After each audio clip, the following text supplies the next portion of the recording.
ولا عايزه حق بيت، عايزه حق ممكن سيادتكم بس اقول لو تكرمت. السلام عليكم. لو تكرمت يا جماعه، في حق احنا مش عارفين نجيبه، اللي هو حق التلاميذ. حضرتك مين؟ انا مدرس الانجليزي بتاع رضوى. انا دلوقتي نيابه عن رضوى وكل زمايل رضوى بطلب من الدنيا كلها تقف مع رضوى. تلاميذ زمايل رضوى سايبين الكتاب فاضيه، سايبين في الفصل الديسك بتاعها فاضي، بيقولوا ده الديسك بتاع رضوى زميلتنا.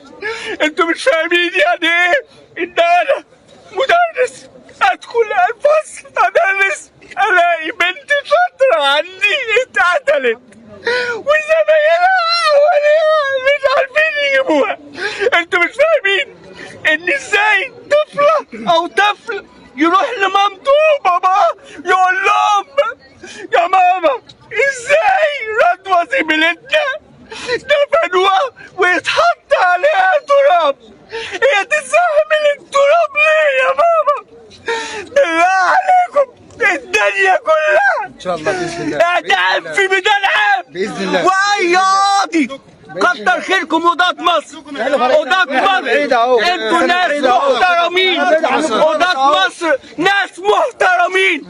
وانا بتوسل لكل مدرس يغشش طالب في لجنة، بالله عليك في رقبتك ان انت بتطلع محامي فاشل بيدافع عن ظالم.